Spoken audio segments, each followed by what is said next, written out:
Well, it's going to be just a little different today because our EGC team is traveling to Baltimore today. So, Miss Michelle, who's usually on here with us this morning, is in an airplane headed to Baltimore. So, Maria and I are going to do our best to represent the Student Connectedness Project, and we're so glad that you're with us today, where we just, we already see you showing up, right? Leaders, learners, and designers of student connectedness. And it looks like you're all ready to do that. And it seems like you're already starting to explore and do some fact finding to figure out ways that students at your school can be connected to adults, peers, purpose, and welcoming space.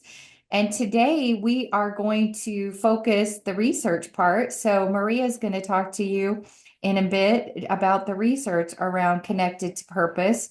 And you can see it says making a difference lets you feel connected to something bigger than yourself. And sometimes people call that pro-social activities. At other times, they call that helping others. When we're connected to a purpose, but we're out there figuring out ways that we can be there for one another and help one another. And so, as you know, Maria usually starts us off, and she shared that I could do that today with our connection circle. So we know that we have some people that we can see on camera, and we have some people who are off camera for just a minute. But we're hoping that we can hear from all voices in our connection circle this morning so that we know everybody who's in the room. And so, if you would share your name, your school, what state you're from, and then think about a time that you helped someone and how did it make you feel? And since we've been doing this for a little while, I want to make sure that if there's anybody who would like to go first other than me, that you have the space to do that. So we're thinking about a time that you helped someone, and then just kind of thinking about how did that make you feel?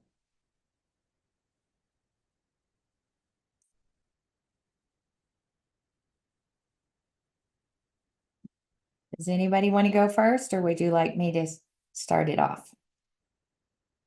Oh, I see somebody going for it.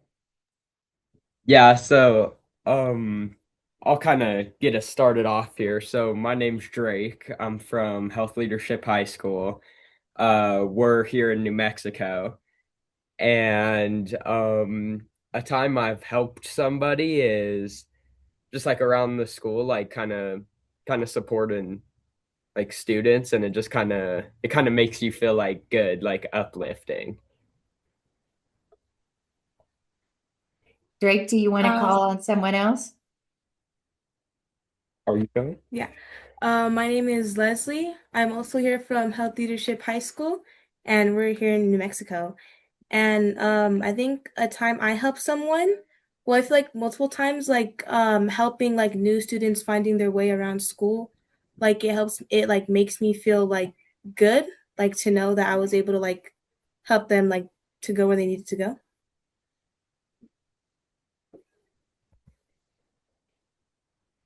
And who else is in your space today, Leslie and Drake?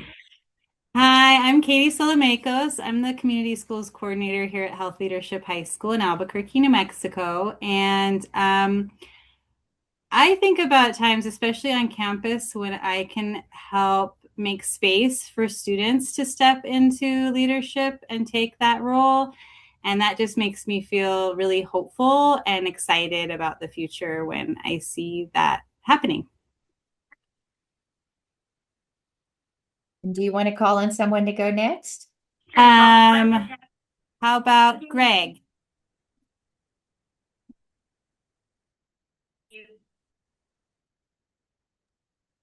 Hi, everyone. I'm Greg Howell. I'm from EGC at Hopkins, and I'm in Maryland. And sitting with you high schoolers today, it brought me back to when I was in high school over 40 years ago now. And we had what in our school was called the orientation committee. It was a little club that was dedicated to um, taking on a group of the incoming high school students in ninth grade from eighth grade the first week of school. And as one of the gals from Health Leadership said, it really made me feel good to show them around the school because I had a lot of pride in my high school and getting them familiar with the space. It was also really very gratifying to watch them relax into being in this new environment. And the best part was like at lunch or the next day, or could have been a week later, to have one of the kids of my group come up and say, "Thank you. That was so helpful." It really alleviated my anxiety for the day. So, that was a fun memory for me to have. And I think I'm going to call on Laura.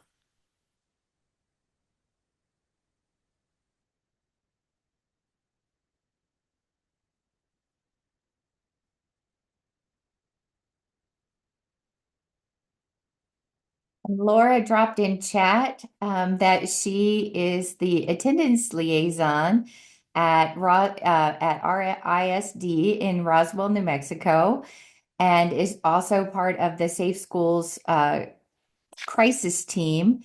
And she connects with students, staff, and parents on an everyday basis.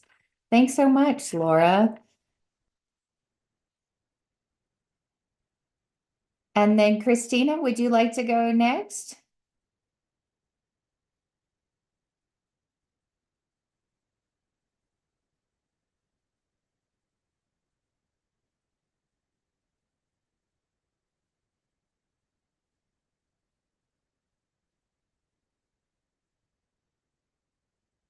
Well, while we're waiting on Christina, I'll jump in. I'm Jerry Crisp. I am in the state of Colorado. I'm at Johns Hopkins University also in the Everyone Graduates Center with Maria and Greg.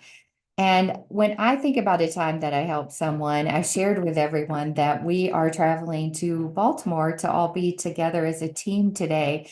And when I think of that traveling, sometimes when I think about helping people is we're all in the same space where when you're trying to travel, you're trying to make sure that you have everything together. And sometimes that can be a little frazzling and a little disconcerting. And so there's usually an opportunity to pick up something for someone or throw something away from someone. And it just gives you that space for that like human to human connectedness.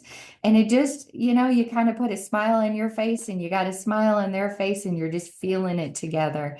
And it just is a really good feeling. And Maria, I'm going to turn it over to you as you take us into the next pieces. Sure. My name is Maria Waltmeyer, and I'm with the Everyone Graduate Center at Hopkins. Like Jerry, we're not in Maryland, where the main campus of Johns Hopkins is located. I'm in Alexandria, Virginia. It's very cold here today, by the way. Anyway, and I am new in this area where I moved. I think I'm maybe a year and a half or so. And what has happened is I have begun to form new friendships. And the people that I'm friends with are much older than I am, believe it or not, kids. So, and so there's a sense of vulnerability in the folks, that I'm referring to. And what I've learned is that sometimes being fully present and listening without trying to fix things is the most helpful thing one can ever do. And I would love to share this from the Jewish tradition. And it brings it back up every time I'm interacting with someone. Like I said, and this comes up. So the line goes like this: I will light a candle with you and let your soul follow its own flame. Which you see that there is emphasis on collectively we're doing this, right? But yet, I'm not here to try to reshape your thinking or anything because you got it. So I think that's the most helpful. Being present and being willing to listen to folks is the most helpful thing. And that's me again, isn't it, Jerry? Anyway, so as Jerry shared earlier, the one connectedness component that we're going to be looking at closely is connected to purpose, which embraces pro-social activities, which embraces helping others. In our time together, what we're going to do is we're going to consider how a sense of purpose can deepen our sense of belonging, strengthen our agency, and also make our connections much more stronger. We're going also to be exploring ways that we can have a positive influence and create meaningful impact. And the third thing that we're going to do is what stage is your team in the design process, which is we're so excited to hear. We'll be hearing from you guys. So for today's session, we just want you, to have whatever you need to take notes, capture notes, because we are doing the same. Trust me, as you guys were speaking, we were already taking notes because what you are providing us is such a valuable insight. And so what are we learning? Well, what have we learned from research that tell us that connected to a purpose is something that's vital? So what we have learned is that one of what is showing is that even that, like you guys are most familiar with service learning, right? That's provided at the school. In some schools they have it. Anyway, so that service learning helps students feel connected to others and gives a sense of purpose. This research also finds that when students are doing meaningful activities, they are more likely to feel more responsible, more value, and committed to helping others. In addition, participating in service learning projects is associated with higher academics achievement. It also improves social skills and more positive attitudes towards school. So you want to go to school more, right? In addition to that, learning about our communities, and that's what it talks about the real world skills in civic engagement, is when we learn about our communities and their needs, that helps students to build teamwork, leadership, communication, and problem solving. So those skills and abilities that will serve not just now, but they will be useful to you for throughout your life. And then the most important one, right? We are creating an environment where everyone belongs, where everyone feels included. And if we go to the next, alrighty. So then we're looking at agency, belonging, and connectedness, because you heard me say that on the previous one, right? On the previous slide, that research is bringing all that up front. So, and you are practicing this, your choice, your voice, they matter, right? Your ideas are so valuable. And so in seeing how how your work affects others, build confidence in one's abilities. And that's on the agency piece. On belonging goes along with that sense of community where I find a place, where I find my space. That's inclusion, that's fellowship, that's affiliation. I'm in this place and my voice matters, and I can voice my opinion. And then we go with connectedness, right? A place, a space where I experience positive relationships, where I am connected, I'm linked to somebody, well, in a place where or an idea that's larger than ourselves. So in that, it translates to share experiences to building meaningful relationships. If we can go to the next one.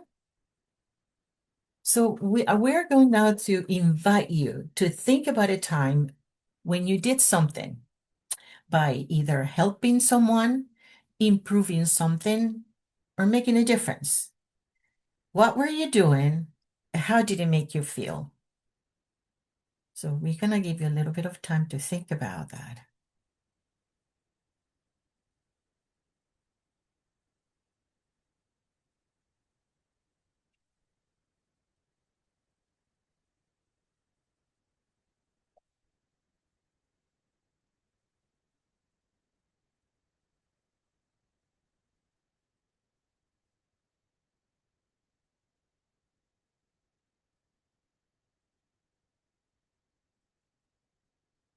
Okay, so anybody wants to share out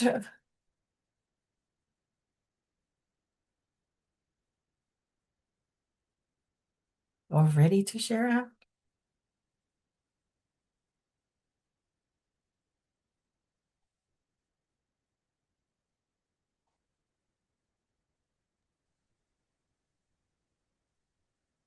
Actually, I could share out and start the Absolutely, ball Greg. Go rolling. for it.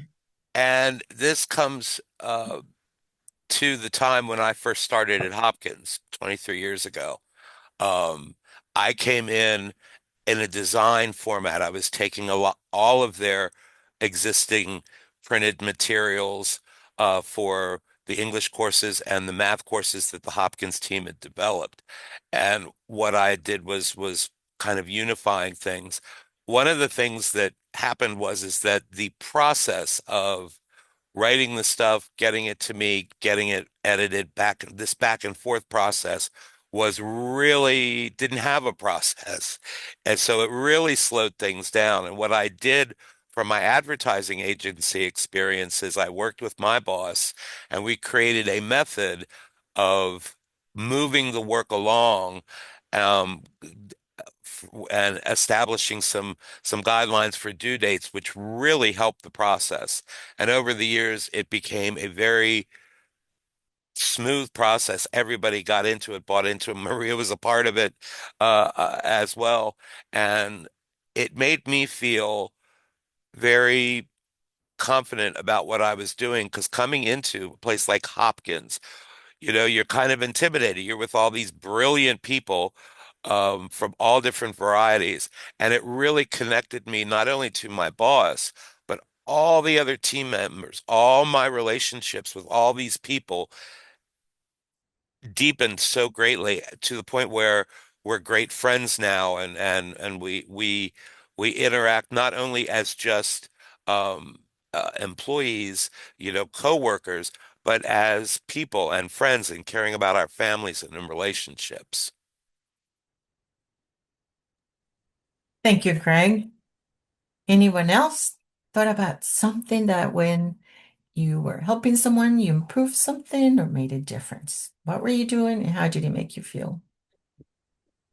I'll kind of jump in here. So I'm like, time I was helping someone was the other day. I had a little group who didn't quite really like understand our assignments, and I kind of stepped in to kind of help there, and it makes you just like feel really well, I guess, because it, like Greg was saying, it really does kind of just strengthen those connections that you make, and it really pulls you closer together, which you wouldn't realize just by helping someone with like a simple task.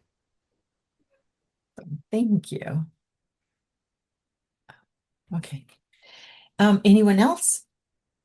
I was reading the chat and see if somebody had added something there. I think I would say a time I was helping someone. It was a few days ago. I think it's kind of basic, but it's something that really made my day that day. Was I was outside and I my neighbor's dog had run away. And it's a neighbor that I'd never talked to before. That was just my neighbor.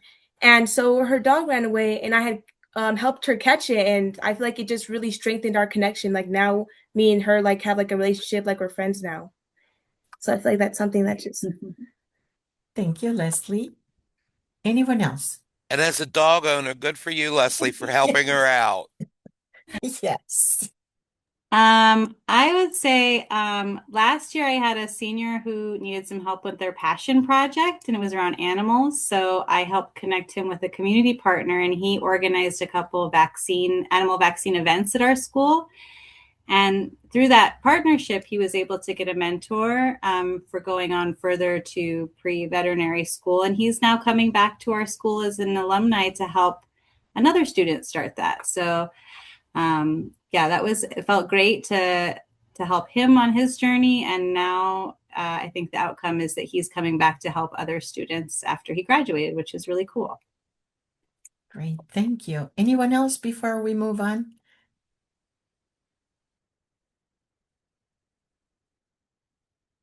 So we can go on to the next slide. And I tell you, I'm so thankful that you gave us all those different examples and how, what were you doing? How did you feel about it? And what did you do? Because that's precisely right. It's contagious, just like that one individual who now comes back to school and gives it back, right? Continues to create that experience. And how is this connected to school success? So we don't even have to really do any calculation, right? Or anything big like that, because when you are in such place where you feel that you belong, that your voice is heard, that your choices matter, you're gonna go to school there, right? You're gonna go there every day. You want to be there with your team. You want to be there with your group of friends.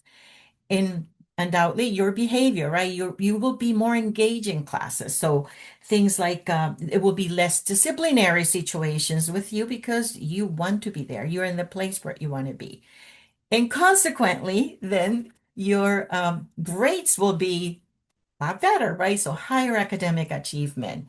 It will be proven by your course performance because again, you're in a place where you feel that you belong, that you have friends, you are connected to a purpose too. There is a reason why you're there.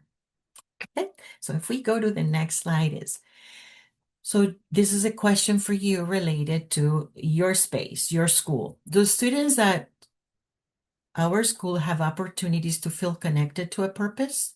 So think about it. Are there opportunities there offer in your school where that happens?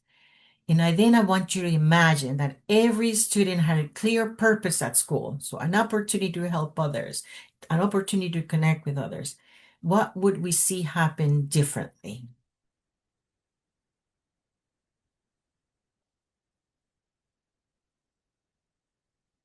So I want you to think about that, and in a minute we'll have a chance to share out.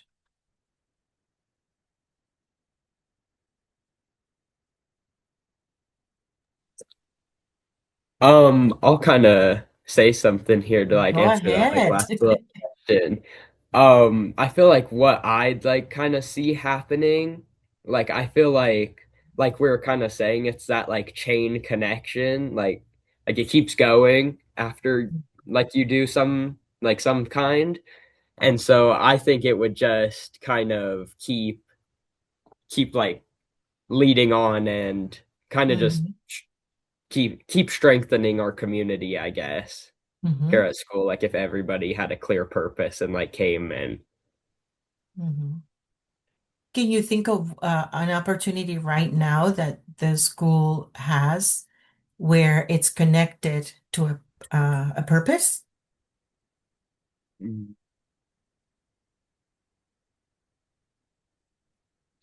I'm trying it's to okay think. if you cannot think of one. It's totally fine.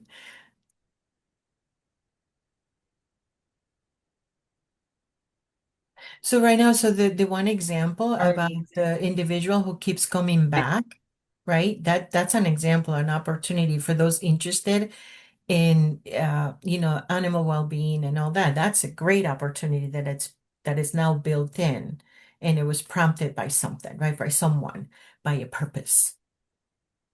I can think of one at our school is we have well, our community schools equity council that has Hmm. students that do things to improve the school, and then our peer helpers program where students are actively promoting positive youth development, health, and service through their projects too at our school.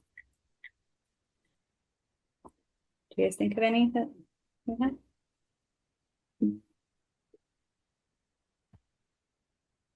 I'm like all I can really add to that is like our school, I mean, like we have quite a few opportunities here. So I'm like I guess one of the opportunities that like a lot of our students are in here is credit recovery, and I feel like that kind of makes them feel more connected and kind of gives them that purpose to really like come back and try at school. Right, right. Absolutely. Thank you so much. Anyone else before we move on?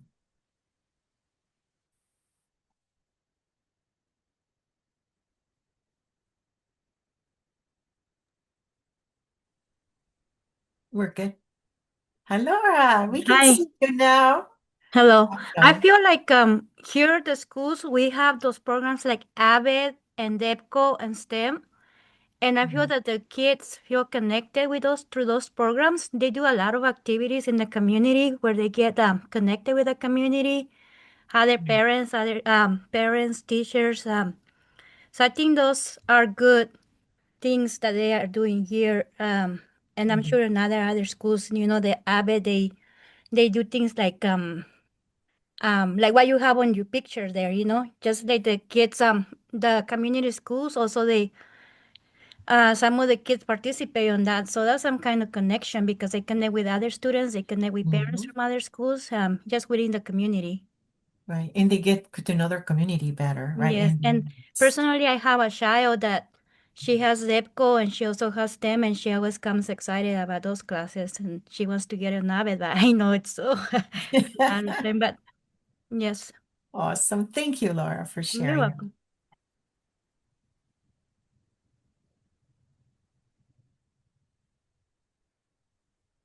We can move on. We did that. And so, Laura, thanks for joining in. So, when Drake and Leslie, we know that you have some things to share. So, a big part of this is the Student Connectedness Project is that we have teams of students at multiple schools. Right now, in New Mexico, we may have some in other places that are watching us asynchronously and working on a project in their schools. And so that's the design piece of it. So it's a little bit of a challenge for our students to design a way for students to feel more connected at their school. And so we introduced what the National Equity Project has brought forth, and they worked with the D School at Stanford. And this is the Liberty Design thinking process that we're working through. And the very first part of it is really empathy. So gaining empathy from our end users, and then, taking that information in, taking a look at it and really seeing where might we have a challenge in our school? What's something that we could address? And then kind of imagining, coming up with some ideas to be able to solve that challenge, and then put together a prototype of a project that they want to try in order to meet this challenge, in order to help students at the school feel more connected. So as we move through this process, and you'll see on the next slide that we kind of have broken down each of the different places. So we've been together since the end of January, Laura. And so the very first part is just that you're gaining the perspectives of multiple people in the school, teachers, students, parents, community members, in thinking about how students might feel more connected. And then Drake and Leslie are going to share today. They may share information and data they collected in some way of gaining empathy. They might have shadowed a student, done empathy interviews, or something else, a survey.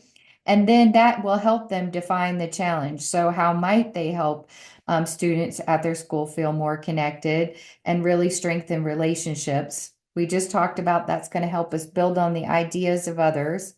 And so, as we move through this design process, on the next slide, they're going to do a little bit of prototyping, thinking about how to really help and make their idea work.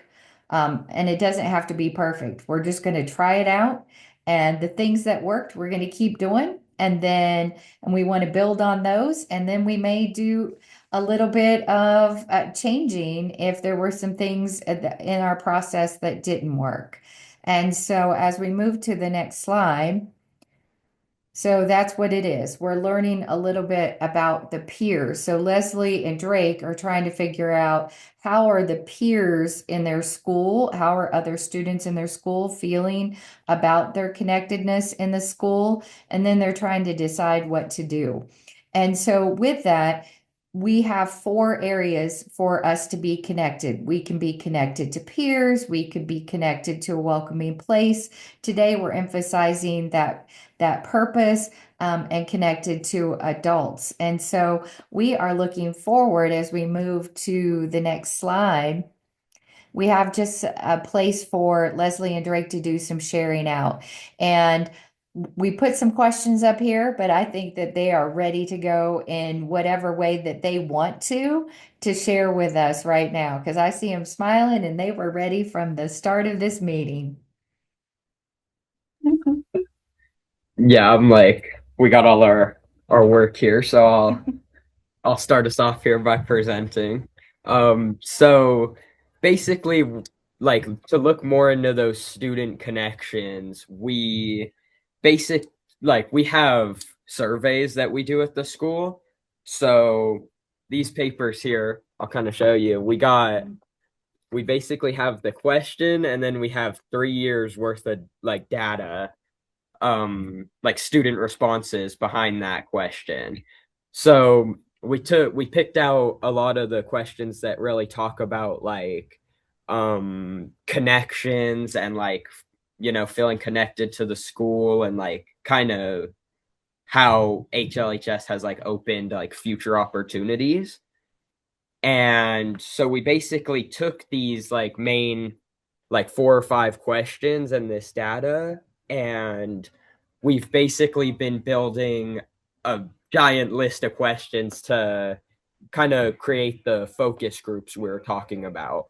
So we have it scheduled for I don't remember the exact date, but we do have it scheduled. And so we're gonna interview a random group of sophomore and freshmen together, and then seniors and juniors, and just kind of pull random students and ask them our list of questions. If you kind of want to explain the questions, then And yeah, so our main questions that we're answering that are based on the list of questions that we've written down are what is students' sense of belonging and our hopes for future and opportunities, and how does a student's sense of belonging help them feel hopeful for their future opportunities. So based off of those questions and the years of data that we wrote down a list of about 15 questions like, in what ways do adults at HLHS show that they care about their students? And can you share a specific example? Because we wanted to write more open-ended questions so that we can get more information out of students when we do these focus groups. So we kind of thought about more, instead of not really yes and no questions, but more questions that can like have a student explain their answer. And even like, what does belonging at HLHS look or feel like to you? Or what could HLHS do differently to better support students' futures and sense of belonging? yeah.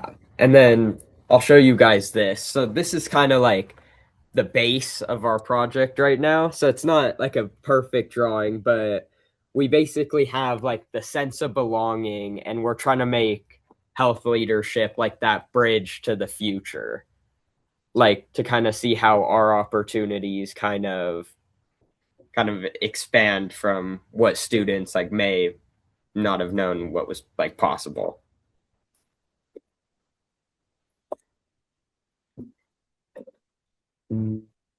And just to give a little background from the adults supporting their sense, so these students are taking the lead in this work. So it's happening very organically. So there are, us that provide the access to the data from our student surveys. The students were able to look over all of the data that we have from those surveys, see what resonated with them and the questions, chose them, gather the data, and they are diving deeper into these questions, or creating these questions and designing these focus groups. So they're leading with support of staff, but they are leading the way in designing all of this work to see where it takes us. You can hear that. I'm excited. Are you going to ask the same questions to your freshmen and sophomore as you do your juniors and seniors? Are you anticipating asking the same set of questions? Yeah, so we plan on kind of having it be like a similar set of questions. So we're breaking it up into the like two main focus groups kind of for different answers, because we think that like from the freshmen and sophomores we're gonna get more answers to the like belonging questions, because obviously they're newer to the school. They've kind of like they're still kind of being introduced to and like making those connections. And then the juniors and seniors, we're kind of hoping that they'll answer more of our like how has the school like brought you opportunities kind of questions, because a lot of our seniors are in either like dual credit or like credit recovery, like they're doing more of our school opportunities. So we're kind of hoping to gather all our information just by asking the different like groups. Thank you. That kind of gives us a little sense of what your process is. Would anybody else have questions for Leslie or Drake? I don't have a question. I just have a comment. I love it how it is so organic, and I love to see the drawings. Like it, we could see your work. You know what I mean? Not that it's like your drawings, as you call it. I love it. Thank you. Thank Thank you you for so Thank much. sharing. you. And that's one of the ways that I process. So most people know, Drake, just like you are, that I'm usually drawing a picture and showing it on the screen. So I relate to that notebook so much.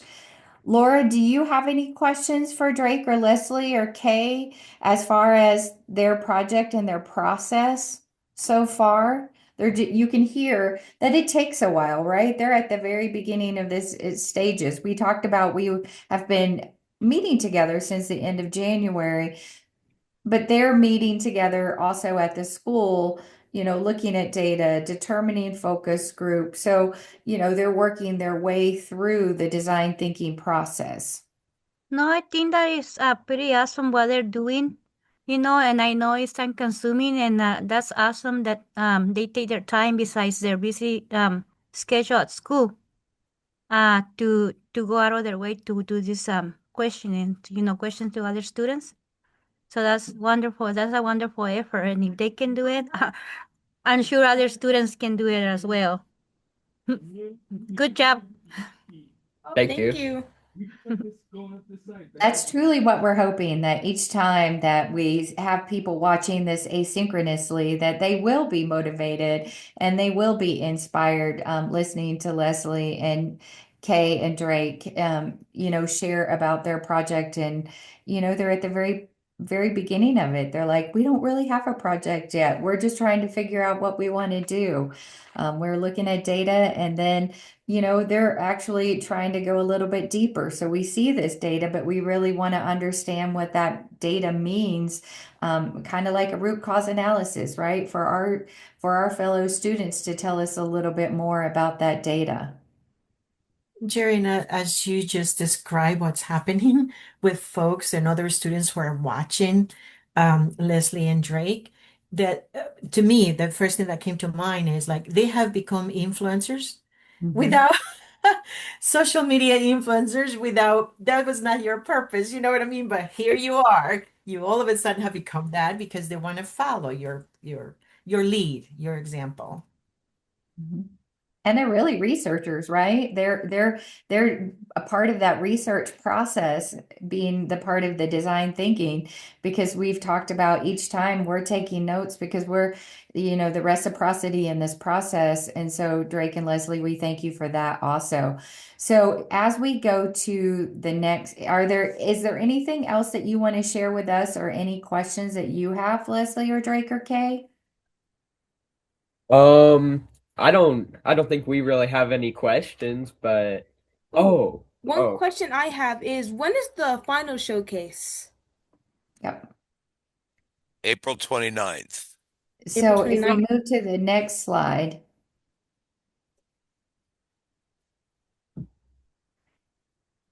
So this is what we're talking about. We first met Laura on January the 28th. We did a little bit of listening about connected to adults and the research behind that, peers. Today is about purpose, and then we'll come back together. You can see it's an every 2 week cadence. And we'll on Wednesdays, and we'll come back and we'll talk about a welcoming place on March the 11th. And so then Drake and Leslie just ask a great question. They're like, when is that final showcase? And that final showcase is going to be on April the 29th, and it's going to be between 11 and 1 Mountain Time, I believe. And I'm going to double check myself on that.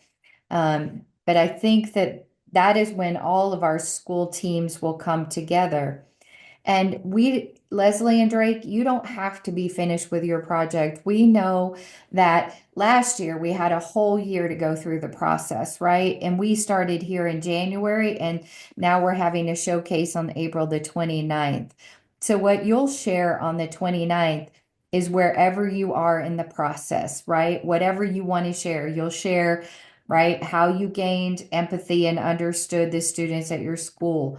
Then how you defined what you're gonna do next, and maybe you're at the place where you're putting an idea together and you're coming up with a prototype, but you haven't tried it out yet. Wherever you are is going to be the right place for that showcase this year.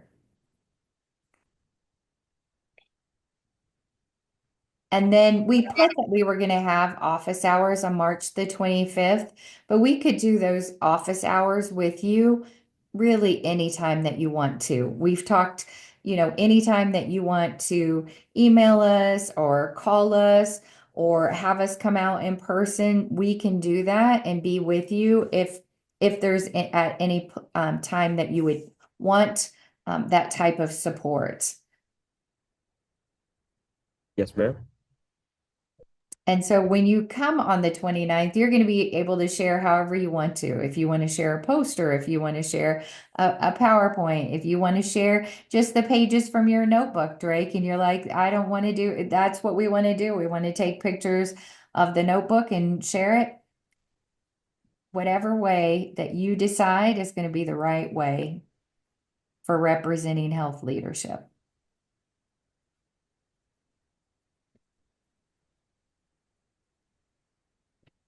And we do have a couple of other schools. So when you see that big window for April the 29th, and I think one of the things that we've been asking about for the 29th is who should we invite to the 29th? I think we might have asked that question to you. And if we haven't, we do want to hear from you who you want to have invited to this meeting. To the showcase. We've talked about how there will be others from the School of Education and perhaps some others throughout kind of our Washington, D.C. community, but also who do you want to have from your health leadership community be a part of the April 29th showcase? And also from your own like family, if you want to invite your parents, you want to invite a friend, you can.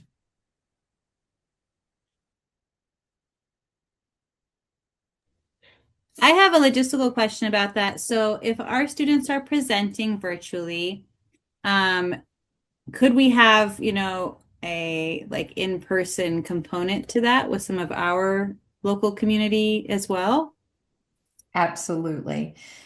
Depending upon what we hear out into the greater community, Kay, that is been a part of our conversation because we do have multiple schools in the greater Albuquerque area. And so we have been thinking about having like an in-person piece of that showcase. Just because I'm not sure where exactly this is going to lead with what the students find and decide to do as their project or presentation, but just to make sure they have options in front of them of how they want to create that. So Precisely. Yes, Yeah. yes, we want you to have that choice and to have those options. So, Kate, if you all have suggestions for us, we are open to taking those suggestions. It sounds like maybe a in-person component is important. Mm-hmm. I think it's nice for also the idea of like other students in our community to see whether we have that over just like video and show them. But I'm gonna probably leave that like up to like us just students to lead on how they would want to do that as we kind of talk more about it throughout these next months and let them kind of decide what that should look like for their project. Thank you so much for that, and thank you for that feedback.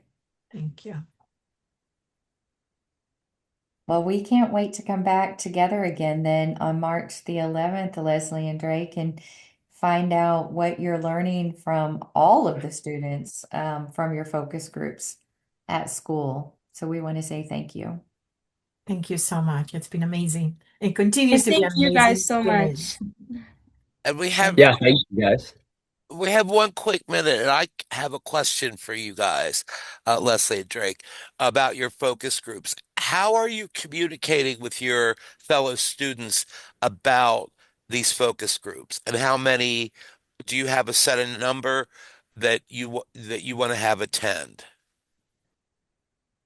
So we haven't really like we're just kind of planning them out right now, so we haven't really like communicated to the students like about the focus group a whole lot, but for kind of like who's gonna be in it, we kind of plan on keeping it like a smaller circle, but we do want like a different variety of answers. So I think there's probably going to be about like 6 to 8 students maybe that we're asking questions to, and I think like that should kind of Mhm. give us our set amount of answers. You guys had talked about particular groups of students, right? Like dual credit or Oh yeah, and like there's specific groups of students that I'm like we can ask our questions to too. Like there's a whole group of students in like all of our different opportunities. Like there's a whole group of students that are in dual credit and like just all those programs to so we have like a wide variety of students Mhm. to ask our questions to get the widest range of answers as we can. Mhm. That's excellent. Thank you. Any final thoughts? Or questions that you may have for us.